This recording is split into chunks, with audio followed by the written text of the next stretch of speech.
Shehu Buba duk wanda ya san shi ya san mutum ne mai gaskiya, mutum ne kuma mai tausayi, mutum ne wanda baya nuna bambanci a addinance, bai nuna bambanci a yarance, bai nuna bambanci a kabilance. Mutum ne da ya dauki duk wani mutum, in dai mutum ne dan adam da kai da shi duk abu ɗaya ne. Ba za ku gane haka ba sai kun fara mu'amala da shi ko kuma kuna da mu'amala da shi mai zurfi, za ku gane mutum ne da bai da kyaman al'umma ko musulmi ko pagan ko wane ne kai.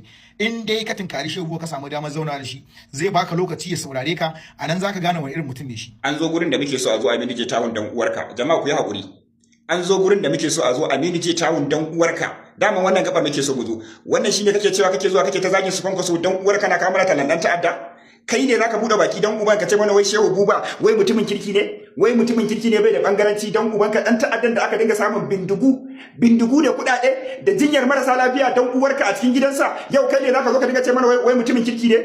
Daman wannan garba duk wannan abin da kake yi kallon ka muke yi, mun san inda kake so ka dosa, dan shegiya kawai dan maula. Kai yanzu kai ne zaka zo ka ce mana wai Shehu Buba mutumin kirki ne dan uwarka wai bai da bangaranci. Bai da bangaranci, amma duniya ta san dan ta'adda ne, kuma duniya ta san dan bangaranci ne. Dan uban ka ce an ganshi da yan izala, an ganshi da yan dariqa, an ganshi da yan shi'a, ko kuma an ganshi da kristoci. Dan uwarka mu duk mutumin da zai zo ya nuna bambanci, ko kuma ya nuna san yare, ko kuma ya nuna kabilanci, ko kuma ya nuna wata manufa a tattare da shi, na rantsa da girma Allah ba mutumin kirki bane. Yanzu kai abin da tawon kai ne zaka fito ka ce wai Shehu Buba mutumin kirki ne. Shehu Buba mutumin kirki ne dan uwarka shege dan maula. Idan muka zo muna gaya mutane cewa wannan bawan Allah dan maula ne, amma mutane sai duka ganin ƙarya ne. Dan uban ka je ka gama zagin su kwankwaso, ka gama zagin sauran jama'a, sannan kuma ka zo ka ce mana ga wannan bawan Allah dan ta'adda wanda duniya ta san dan ta'adda ne, wanda ya kama mana su Kibanna, ya kama mana su Manjo, har yanzu shari'ar ake yi dan uwarka. Ga bidiyoyi da sun fito nasa na gidansa, ga bidiyoyi ga ɗansa ga ƴaƴansa ga kawunsa ga komai. Dan uwarka kana tunanin cewa mun manta ne? Wai al'ummar arewa wani irin kai ne da ku ne? Ya kamata ku dinga duba baya fa, idan fa ba ku tsince irin wa'annan a cikin ku ba za ku taɓa fita a cikin masifa ba. Idan fa ba ku tsaya kun yi karatun tanisu ba za ku taɓa fita a cikin masifa ba. Idan ba kuna biye wa'annan yan iskan duniya, yan iskan ba yan arewa ba, wanda ba sa kishin arewa ba, na rada rigima Allah kun dinga shiga cikin masifa. To dan uwarka mun gane ka, in dai Shehu Buba mutumin kirki ne, to kana rada rigima Allah muna cikin masifa, muna cikin bala'i. Kai yanzu kai ka isa kalli idan yan arewa dan uwarka, yanzu maulat ta kai ta kawo har kana da idan da za ka kalli wayarka ka ce wai Shehu Buba mutumin kirki ne bai da bangaranci. Shehu Buba mutumin kirki ne bai da bangaranci dan uwarka. To zaka ci uwarka in baka yi shiru ba, zaka ci uwarka. An zo wajen layin da bamu isa mu barka ba, shine ka labe ka je kai ne zagin Atiku, kai ne zagin Kwankwaso, kai ne zagin Peter Obi, kuma kana kawo mana wayanda duniya ta san cewa duk sace-sacen da ake yi, duk hana noman da ake yi, duk kashe al'ummar arewan da ake yi, duk tada kauyukan da ake yi a yankin Zamfara, duka da sa hannunsu dumu bidiyo magana murya duk ta nuna dan uwarka su ne mutanen kirki. Mutanen da tun da yake rayuwarsa mun gansa da yan izala, mun gansa da yan dariƙa, amma mu taɓa ganin sa da kiristoci ko kuma yan shi'a ba. Mutumin da kabilanci da hasana da dolanci a cikin ransa, kuma ba ma wannan bar wannan dan ubanka dan ta'addan da aka mana. Zaka ci ubanka wallahi, ka san abin da kake yi, duk abin da kake muna kallon ka, duk iskancin da kake muna kallon ka. Muna so ka zo irin wannan jallayin ne, kuma duk masu cewa in daina magana akan Aminu Tawa ku yi shiru kawai. Wannan dan iskan shege wanda ku ba ran ku bane, kuna cikin Najeriya, kuna cikin arewa. Yau danginku ake kashewa, gwara mu ma mun fita mun bar arewa. Duk wata masifa mun tsallake ta, amma kullum muna tashi da kishin danginmu, da kishin yan uwanmu, da kishin yankinmu, dan uwarka. Amma ku gashi nan kullum neman mafita muke yi, amma ku dan uwar kullum ƙara jawo mana masifa kuke yi. Shegewawa da kiki. Maiduguri ne kadai garin da zaka dauko hanyar ci gaba a rayuwanka, dan uwanka ya ka shiga. Wallahi Maiduguri ba gurin zama bane. Idan kana matashi, ina son duk wanda zai kalla wannan bidiyo ya kalle shi da buɗaɗɗiyar zuciya. Forget about Kanuri. Duk wani yare suna da irin wannan abun, civil servant ko 'yan kasuwa. Kana ɗauko hanyar da kake tunanin zaka iya, aka ga kishin zaka iya fin wane, ko kuma aka maka promotion a gurin aiki, wallahi za su kashe ka. An yi ba ɗaya ba biyu ba 10 ba 20 ba 100 ba.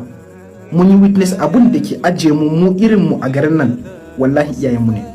Amma kana matashi, idan har ka zauna a Maiduguri, to ka sani cewa sai dai ka zauna, you live below your standard.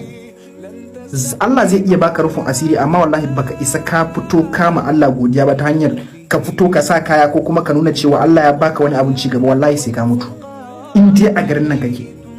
Is either ka shiga cikin su ka zama wannan mushrikin wai a zaman kare kai, ko kuma su ka shiga. Na farko shine idan kace da ka shiga cikin su, da ka dauka cewa jeje normal ne, ai da ka je ka dauka ka siya maganin kare kai, ka je gurin malami kaza. Wallahi wannan abin duk shirka ne. ina ganin abokanai da wasu abubuwa da wasu yan uwa suna yin irin wannan abun ka kallawai dan mutum ya fara ci kar ka zauna haka, ya kamata ka je gurin malam. Wallahi duk shirka ne wannan, kar ma ku bata lokacin ku. Wato kun ga garin nan abun da ɗaya daga cikin abun da ya sa mutane ba sa taɓa ci gaba a garin nan shine kai ba za ka so ci gaba dan uwanka ba, dan uwanka ba zai so ci gaban ka ba, and it goes around the cycle. Shi yasa kuke kallon Maiduguri gari ne wanda ya kamata a ce is far beyond abu yadda muke yanzu, amma wannan abun ba zai taɓa gabarin wannan garin ya girma ba, wannan abun ba zai taɓa bari ba. Saboda haka shawara na ga matasa ne, idan har ka kasance matashi you have a bright future, wallahi kada ka yadda ka ce zaka yi zaman garin nan. In dai Maiduguri ne ka tattara kayanka ka bar garin nan, saboda Maiduguri ba gurin zama bane, wallahi Maiduguri ba gurin zama bane. Wani gwamna naji yana magana, yana gaya ma mai gidan shi wanda shine sanadin zaman shi, yana cewa kafa ka kure ni, in ka kure ni zan yi maganganu marasa daɗi, wanda a baya in ka ce zai faɗa ka za ce wallahi ƙarya ne, amma yanzu saboda yana ganin ya hau ya cika ya cimbatsa to zai iya faɗin wannan magana. Amma shi bawan Allah, akwai sanda wani bawan Allah zaka ji ya ce Allah bana son komai a gurinka? Akwai lokacin da wani bawan Allah zaka ji ya ce ni dafa iya ishe ni haka? Sallah ta ishe ni, salati ya ishe ni? Ai babu, sai dai shedani zai faɗa haka. Allah ya dace da mu. To sai malam yake cewa sabbattu. Assalamu alaikum wa rahmatullahi ta'ala wa barakatuh. Mai magana naku Ibrahim Sinana. Allah ka ƙara mana san annabi Muhammadu, Allah ka ƙara mana san ahalin gidan annabi Muhammadu dan alfarmar sayyidina Rasulullahi. Allah ka ban mu da sayyidina Ali, Allah ka ƙara mana soyayya Fatimatu Zahra'u da ahalanta da zuri'arta. Jama'a, tambaya ce nake so a yi, kuma nake so a wayar da ni na wanda suka fi ni ilimi, nake so su gaya min aibuna a irin wannan kalamai da nake faɗa. Sometime idan na faɗa na ce Allah ka ƙara min makauniyar soyayya akan annabi Muhammadu, da na dan duba kuma sashi na sai in ji wasu suna banza jahili dan fim mara ilimi, ka je ka nemi ilimi. Shine nake so a wayar da ni, a tambayar da ni, a nuna min shin magana tawa ce bata dace in faɗa ba na Allah ka ƙara min soyayya annabi Muhammadu, ko kuma kauniyar soyayya ta annabi Muhammadu, ko ku a'a magana ce kwata-kwata ba a gaya annabi irin wannan. Ni dai jama'a, a tunanina a ɗan ƙaramin hankali da Allah ya bani, ba zan ce ilimi ba, na ga duk kalaman da zan gaya wa fiyayyen halitta da duk soyayyar da zan nuna wa annabi Muhammadu, Allah ya fi ni wanda ya halicce shi. Na tsaya na yi tunani, wai shin wacce kalma ce zan gaya wa fiyayyen halitta annabi Muhammadu wanda ba a taɓa gaya min ba. In na ƙirƙiro a zuciyata, in na faɗa, sai in ga ai Allah da ya halicce shi, Allah subhanahu wata'ala ya faɗi kalaman nan saboda miliyan sama da 1000 akan annabi. Jama'a, ni fa tasowa ne, ni ban taba ganin annabi ba, ban taba ziyarar kabarin annabi, Allah bai kai ni ba. Tasowa ne kawai ina kauna annabi, tarihi kawai aka bani na annabi Muhammadu, tun ina yaro ake gaya mun falala da matsayi na fiyayyen halitta da haƙuri irin nasa. Allah ya tsaga zuciya na, ya aji annabi a zuciyata. Wasu maganganun in na faɗa soyayya ce ta ma'aiki, amma ni a duk rashin ilimi na san annabi ba abin bauta bane, ba abin da za a bauta bane. To amma ba sai na ga Allah da ya halicce mu ya ba mu ikon mu bauta mar, ai sallah 5 a rana kullun, sai na ga duk sallar da za a yi sai an ambaci annabi a cikin ta, saboda wajen ta da iqama naji ana faɗan annabi a ciki, zaman tahiyya naji ana faɗan annabi a ciki. Kuma duk da hakan ba bauta mai ake ba, soyayya ce ta ubangiji. Allah ya haɗa sunansa da sunan Allah da sunan annabi Muhammadu. To wai yanzu duniya ya jama'a, dan na ce kai mun saboda annabi Muhammadu sallallahu alaihi wasallam, na ce dan na ce Allah ka ƙara mun soyayyar annabi Muhammadu, ake ganin aibuna? Shin dan fim ba zai so annabi bane? Ko akwai wasu mutane da aka ware aka ce su ne masoya annabi Muhammadu? Tambayar da nake so in yi kenan. Sannan na ga duk ikirarin da zan yi da duk wata fankama da zan yi da duk nuna soyayya ta annabi Muhammadu, wanda yayi kowa yayi komai yayi fiyayyen halittar annabi Muhammadu, ya fi kowa san annabi Muhammadu. Dan ba abin da bai ba annabi Muhammadu ba, abu ɗaya ne kawai bai bashi ba, shine bai yadda a bauta ma ba. To menene aibuna dan na ce kai mun saboda annabi? Menene aibuna dan na ce ci albarkacin annabi Muhammadu? Menene aibuna dan na ce annabi ka taimake ni? menene aibuna dan na ce Allah ka ƙara min makauniyar soyayya ta Annabi Muhammadu? Ba fa ganin sa na taɓa yi ba, haka zalika ban taɓa kai mai ziyara ba, kuma zuciyata kullum tana buƙatar ta je raudan ma'aiki. Ba ni da hali, ba ni da wadata, kullum ƙiƙirari na in ga Annabi, in ga kabarinsa, ni buƙatata ta biya. Amma dan na ce ai min dan Annabi, ko a banna da Annabi, ko kuma Allah ka ƙara min soyayya ta Annabi, ko kuma Allah ka ƙara min dubin makauniyar soyayya ta Annabi Muhammadu, har wasu suke ganin cewa aibu na faɗa akan wannan maganar. To da Allah, wa'anda kuke ganin cewa mu kuskure muke idan muna faɗan wannan magana, ku gaya min kalma ɗaya tak zuwa biyu wanda za mu ranga gaya wa Annabi. Tunda irin wannan kalamai da suke fitowa daga a bakinmu, kun ce kuskure ne. Kuma mu dai tunda muke ba mu taɓa bautawa Annabi Muhammad ba, soyayya ce kawai. Amma mun san komai ka nema, ni dai a tunanina na san komai ka nema, ka rabe da fiyayyen halitta, ka rabe da sayyidina Rasulullahi, in Allah ya yarda zai zama alheri a gare ka. Kuma na ga cikin sallah ta da iqama sai an faɗa Annabi, zaman tayya sai an faɗa Annabi.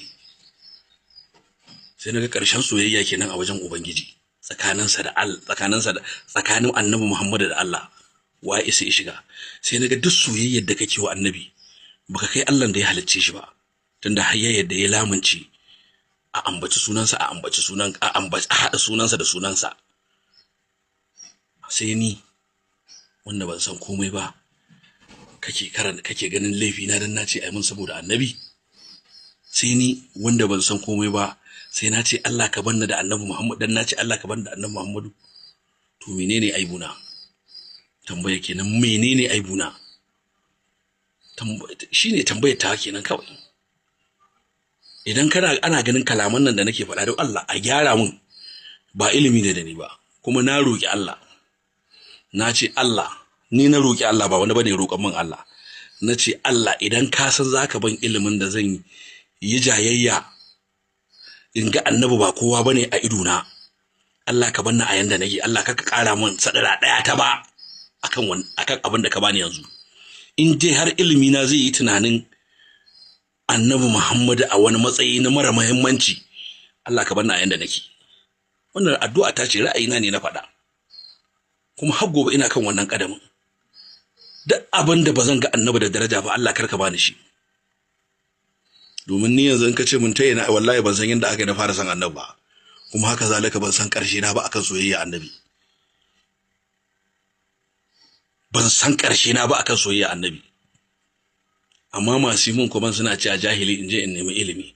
To wani ilimi kuke so in nema? Ilimin da zan ga Annabi ba a kowa ba, ko ilimin da zan ga Annabi kawai a matsayin dan aike envelope kamar yadda kuke faɗa? To tur da wannan ilimin. Na roki Allah ko zuri'a ta kare ba wannan ilimin. Har gobe ina kokari ina roƙon Allah ya bani makauniyar soyayya akan fiyayyen halitta. Tambaya ta zan dada maimaita ta, menene aibin Ibrahim Sinana dan ya ce Allah ya ƙara mai dimbin soyayyar Annabi Muhammadu? Menene aibin Ibrahim Sinana dan yana fim ya ce ayi mai saboda Annabi Muhammadu? Menene aibin Ibrahim Sinana dan ya ce a bashi dan sayyidina Rasulullahi? Menene aibin Ibrahim Sinana dan ya ce Annabi ka taimake ni? So nake kawai a bani aibuna, ba wai sai mutun ya ni ko a waya ma ka bani wannan amsar kuma ka gaya min aibuna. Ko a wannan ni dai na san in ka cire Allah, astaghfirullah, in ka cire Allah babu wani mai daraja a duniya da ya kai Annabi. Babu wani mai daraja a duniya, ni fa a rashin a ɗan ƙaramin ilimin da Allah ya bani. Na uku su ne ahlul baiti. In kuma wannan magana ta ba daidai bane, dan Allah wanda suka fi ni ilimi su fito su gaya min dan in gane kuskure na, kuma a bani hujjoji dan in gane kuskure na, in daina zurfafawa a cikin irin wannan soyayya da nake yi. Allah ya samu dace. Allah na roƙe ka, Allah kafin in bar duniya, Allah ka kai ni rauda Annabi Muhammadu. Allah na roƙe ka kafin in bar duniya, Allah ka sa in naje rauda na dawo, Allah ka ɗauke ni. amma Allah kar ka ɗauke ni ban je rauda annabi Muhammadu ba. Allah albarkacin sayyidina Rasulullahi, Allah ka kai ni rauda annabi Muhammadu.